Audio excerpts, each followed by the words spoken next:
This is Bihar, India, one of the most violent states in the country, where life can be extinguished in an instant. In 2022, an average of 8 murders were committed each day, which means one murder occurred every 3 hours.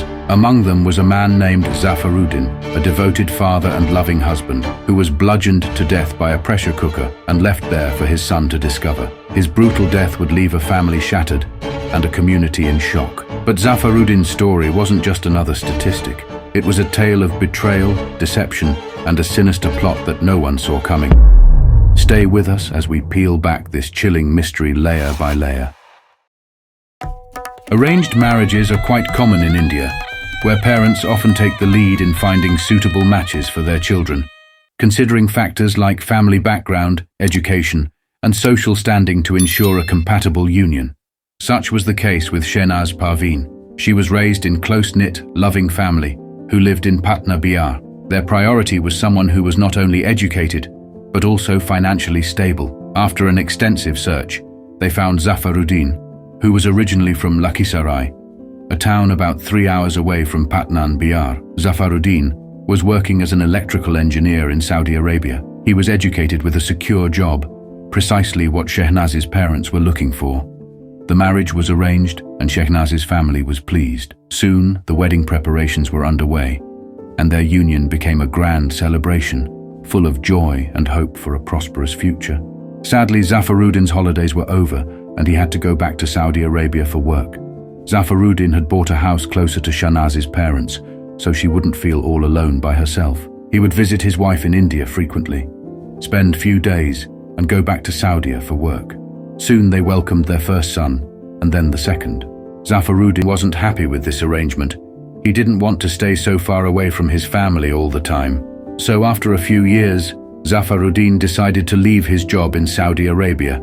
He made the decision to relocate back to India. To everyone's surprise, instead of moving back to his house in Patna, he took his wife and kids 15 hours away to the city of Noida. The reason is more shocking than anyone could have expected, which you'll understand later in the video.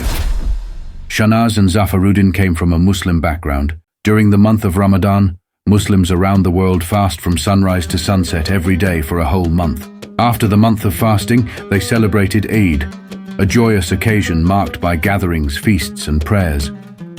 For Muslims, Eid is a time for celebration, laughter, food, and family gatherings. As Eid approached, Zaffar suggested a return trip to Patna, a visit that was long overdue. The timing seemed perfect with the festival on the horizon. On May 1st, the family reached Patna, their hearts brimming with anticipation. The same day, Zaffar took his sons out to buy a few things, special treats and gifts for Eid. That evening of May 2nd, one day before Eid, Shehnaz lovingly prepared Zaffar's favorite dish. They broke their fast together in the evening, everything seeming normal. Afterward, the family retired to bed, eager for the coming days of Eid festivities, oblivious to the fact that this dark night was about to change everyone's lives forever. Early the next morning, their eldest son woke up and noticed something strange. His mother was asleep alone in bed, with no sign of his father. Confused, he quietly made his way through the house, his heart beginning to race. As he entered the living room, he was met with a scene so disturbing that his entire world seemed to stop. His eyes widened in disbelief, his breath caught in his throat, and his body froze as he struggled to process the unimaginable sight before him. For a brief moment, silence filled the room. Then, as the reality of what he was seeing hit him, a blood-curdling scream tore through the house, and he bolted out, unable to face the horror any longer. Before we dive deeper into this case, I have an important message to share. If you're enjoying the video so far, please like it, subscribe to the channel, and share it with others. Your support is what will keep this channel alive, and we'll be able to keep bringing more mind-bending stories like this for you. Now let's get back in the story. Those piercing screams jolted Shehnaz awake, sending shockwaves through the quiet morning and drawing the neighbors rushing to their door. What they discovered inside was horrifying. Zaffaruddin's lifeless body sprawled on the floor, surrounded by a pool of dark, thick blood. The scene so gruesome that it left everyone paralyzed in disbelief. His head was smashed in, face mostly disfigured.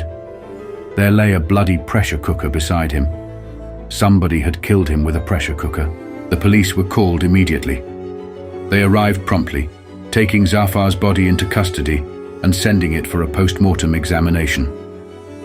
The investigation commenced without delay.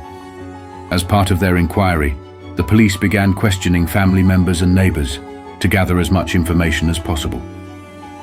When they questioned the eldest son, he recounted how he had woken up feeling uneasy and went to check on his father, only to find him dead.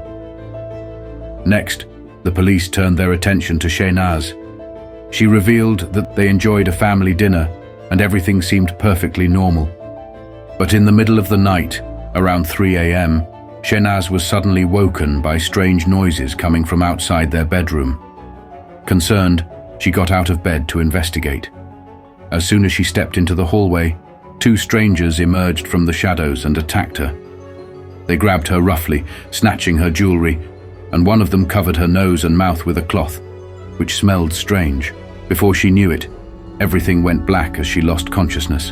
Initially, the police leaned toward the theory that this was a robbery gone wrong. However, the situation wasn't adding up. Other than Shehnaz's necklace, nothing else of significant value was taken from the house. This oddity made the police question whether robbery was really the motive behind Zaffar's death. Why would the intruders kill someone without taking anything valuable?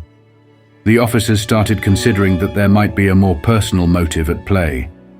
The brutality Zaffaruddin was murdered with was pointing towards vengeance. The crime scene reeked of rage and anger. Whoever killed Zaffaruddin really hated him. As a protocol, the police take Shehnaz's cell phone as evidence, which she gave away without any resistance. It was sent to cybercrime unit for forensic analysis. According to the detectives, a key point in the investigation was the absence of any signs of forced entry.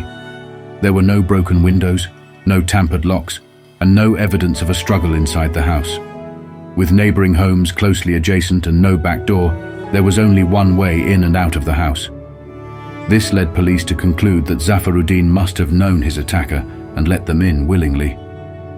The police started digging deeper into Zaffaruddin's life. He had spent much of his time working outside Bihar, mostly in Saudi Arabia. He spent very little time in Patna, only when he used to visit his family while working abroad, and so he didn't have a huge list of friends, let alone any enemies. In Noida, where he was currently working and living, his friends had nothing but kind words for him. They said, he was a very humble person, hard-working, always willing to help others, loved his family dearly, and nobody could identify any enemies he might have had. Unfortunately, this angle of investigation didn't pan out as the police hoped. But lack of forced entry was still a nagging feeling which detectives couldn't shake off. A few days later, the detective's phone buzzed. He glanced at the screen. Cyber Crime Unit. His heart raced with excitement, and his eyes widened with hope. This has to be it. They must have found something on Shehnaz's phone, he whispered under his breath as he quickly picked up the call. The conversation was brief, and when he hung up, the look on his face spoke volumes.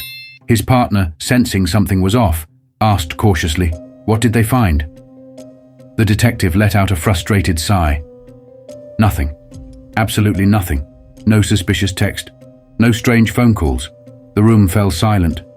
Another lead had crumbled, and the investigation had hit yet another frustrating dead end. But little did anyone know, this case was about to take a shocking turn. It became clear that whoever entered the house that night had done so through the main door, and without any resistance. This led the officers to suspect that the perpetrator might have been someone known to the family, someone who had access to the house without needing to break in. Despite repeatedly questioning Shehnaz and other family members, the police were still left with more questions than answers. The police began discreetly questioning neighbors and relatives, making sure not to raise any alarms. They wanted to gather every possible detail, from Shehnaz and Zaffar's marriage to why Zaffar had left his lucrative job in Saudi Arabia and returned to India, why they chose to settle in Noida, in a rented house, and not in Patna, where they owned a house. What was about this Eid that he decided to celebrate it with Shehnaz's family? Interestingly, to uncover the answers to their haunting questions, they had to dig deep into the past, all the way back to when Shehnaz was an 11-year-old girl, What a young Shehnaz could possibly have to do with Zaffaruddin's brutal murder? Well, what you're about to hear will send shockwaves through every fiber of your being, and that's where we'll leave it for now. But the real mystery is just beginning, and what happens next will leave you stunned. Make sure to join us in part 2, where we dive deeper into the shocking revelations that will change everything you thought you knew about this case. The link to part 2 is in the description below and also on the screen right now.